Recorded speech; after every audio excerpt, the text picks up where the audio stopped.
The Sodor Railway had reached its peak business during the summer season, and all of the mainline engines were rushed off their wheels.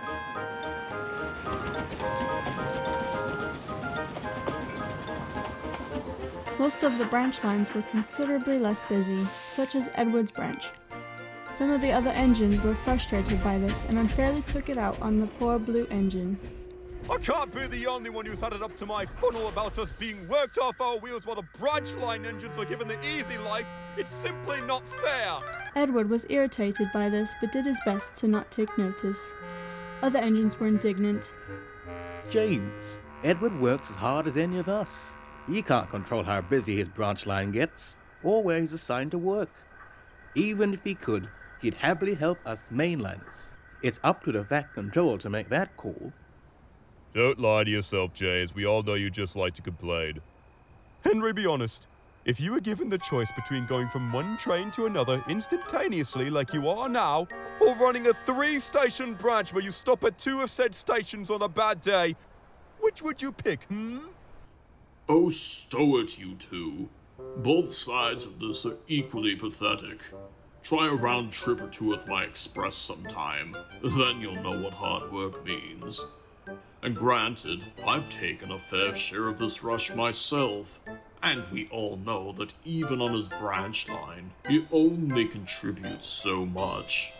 We all have our roles to fill, but suffice to say, Edward is long past his peak.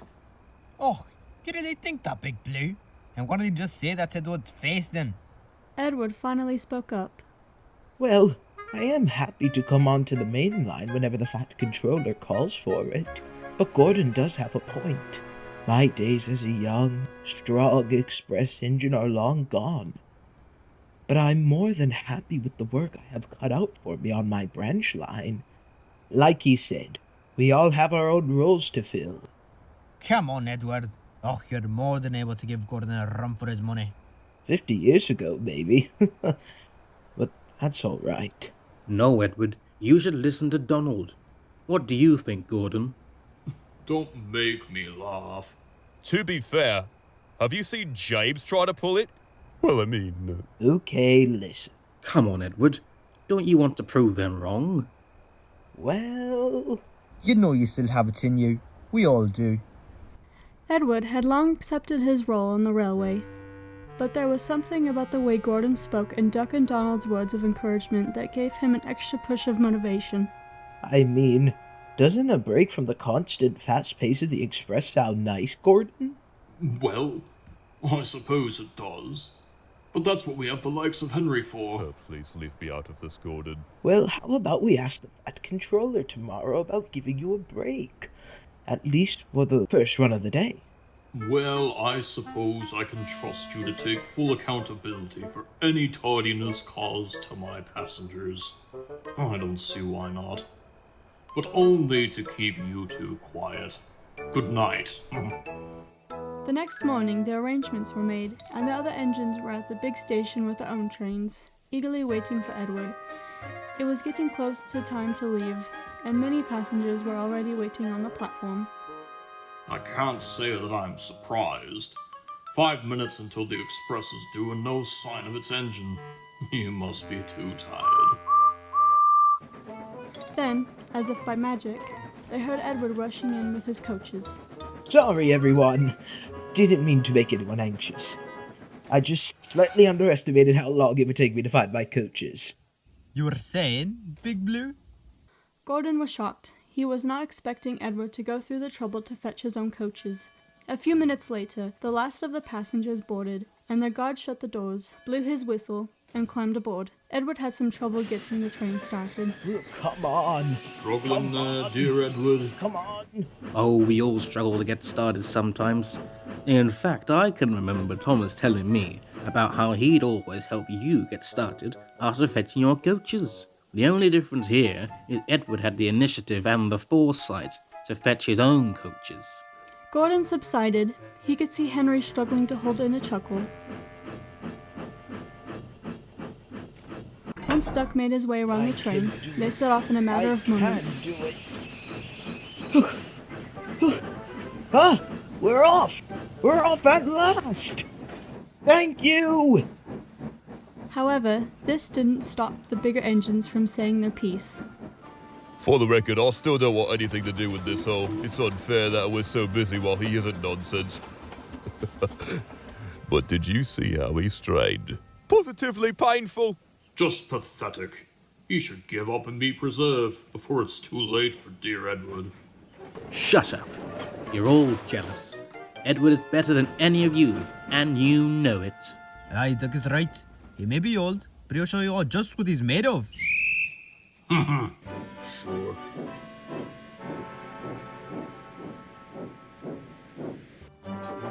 Unfortunately, Edward's troubles didn't stop there. Keeping up speed took a lot of coal and water, and naturally he had to stop much more often than Gordon. And the first couple times he did, he would overrun the water column with his heavy train, and his driver always had to call for help to get started again. Edward tried his best to be conservative with the fuel, for he knew he would soon approach the hill Gordon had infamously stuck on. He knew he couldn't afford to get stuck. All right, here we go. Edward mustered up every ounce of speed he could, dropped plenty of sand, and with much determination pounded the rails up the hill. Do come along, we can't get stuck. Do come along, we can't get stuck. Edward gave it all he had and then some. But his sanding gear failed, and he couldn't help but lose traction and get stuck just over halfway up the slope. Oh no! Edward's driver carefully reversed the train down to the bottom of the hill and phoned the nearest station for a banker engine. At the station before the hill, Gordon had stopped with a local passenger train. You can leave your coaches for a minute, Gordon. Edward is stuck on the hill with the express and needs a banker. Gordon felt rather disappointed as he steamed off to the rescue. I wish I was surprised. Those poor passengers. By now, Edward had built up plenty of steam ready to take on the hill again. Don't let this put you down, old boy. You and I should both know as well as anyone that this can happen to any engine. Oh, I know. I just hope we can make up for lost time. Oh, really, of all engines to come. Well, what do we have here? Oh, laugh it up, Gordon. But don't forget how it was to be in this position yourself. This made Gordon start to think. He began to feel bad about what he had said that previous night. Well, let's get you going.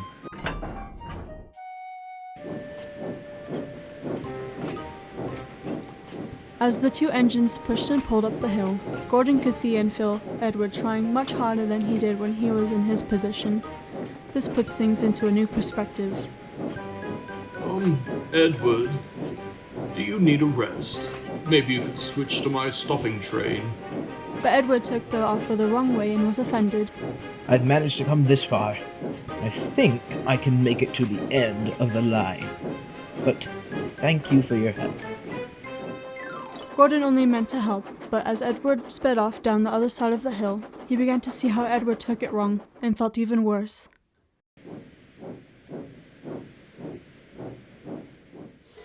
At last, the final station was in sight.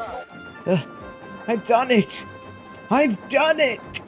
But by now, the express was very late. The Fat Controller was waiting, but was understanding. Well, Edward, I've heard all about it, and I am very proud of you. Even if you were late, you persevered with all the odds against you, and got the heaviest passenger train of them all to the end of the line. Thank you, sir. But Edward still couldn't help but feel like he let the other engines down as he left the coaches to have a rest. And as Gordon took over the express for the rest of the day, he couldn't help but continue to feel guilty. He wanted to talk to Edward about it, but didn't know how to bring it up. Edward dreaded what he would hear in the sheds that night. Well, Edward, did you enjoy being busy today? I don't much care to talk about it, James. Well, I heard the Fat Controller was very pleased with Edward. Isn't his opinion what matters most? You're right. He did. And how many times did you need help? Didn't Gordon have to push you up the hill? Gordon said nothing. Yes, he did. although he did a splendid job too. He could tell you more about it if you want to hear more. Good night. So, Gordon. I don't want to talk about it. A few days later, Edward was taking an enthusiast train to Brenton to take a tour around the clay pits at the end of his line. The train was longer and heavier than his usual passenger trains, but he still managed swiftly. But as Edward waited to take the train home, dark clouds loomed ahead. Don't worry, old boy. A little rain can't stop us, especially you. Edward looked at the clouds. All he could think of was the uphill journey ahead of him, and how full his train was going to be. He was hoping to not have a repeat of the express. But the weather only got worse as they went on. Wind and rain blew against them, and Edward's sanding gear was still faulty, so they had to stop so the fireman could ride up front and drop sand on the rails by hand. Edward was just able to get them started again when his wheel slips started to get even worse. Come on! Come on! Before the driver could check them, something broke with a shrieking crack. Edward yelled in agony as the train slowed to a standstill.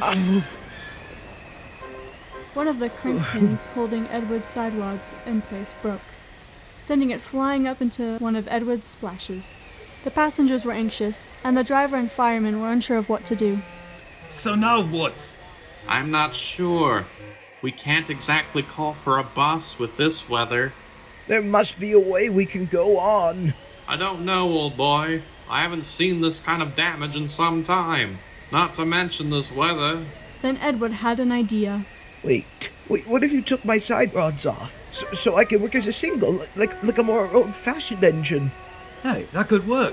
Are you sure you could do this with a failed sanding gear? Through the rain with one powered axle? To be quite honest, I'm not. But what other choice do we have? Our passengers need to get home. And besides, we don't have much to lose if it doesn't work. He does have a point, Charlie. And what if we loosen the coupling so we can pick up one coach at a time, like he does with trucks? Even better. Well, I suppose it's worth a try. You start adjusting the couplings. I'll start working on the side rods. Edward, don't forget there's no shame at all in needing to call another engine. This is some very serious damage, especially for this weather. I know, but I'm getting these passengers home. If it's the last thing I do. That's my boy. Soon everything was ready. With plenty of sand on the rails and a steady hand on the lever, Edward's driver slowly opened the regulator. Edward steadily took the strain of the first coach, which helped to start the second, and so on down the train. I've done it! I've done it! We're off!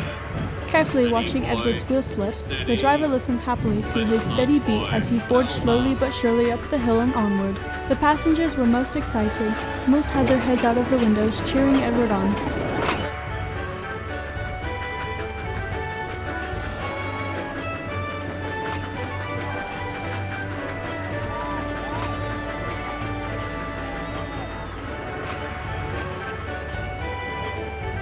The fat controller paced the platform, anxiously waiting for them. Unbelievable! Nearly an hour late and no sign of him! He's lucky I'm a guaranteed connection or I'll... At last, battered, weary, but unbeaten, I Edward pulled into the station. do it! He was very pleased with himself. I've done it. The fat controller was about to scold him for being late, but the passengers spilled out of the train, still cheering for Edward as they boarded James's train. The driver spoke to the fat controller. Edward is a hero. He was able to push through with the worst possible weather on one powered axle and a failed sanding gear. Wow. Edward, I... The guard's whistle blew, and James chuffed respectfully away. Well, Edward, I don't know what to say other than I've never been prouder of you. First express, now a packed enthusiast train through some of the worst weather we've seen in years. We'll have you sent to the works first thing tomorrow. Thank you, sir.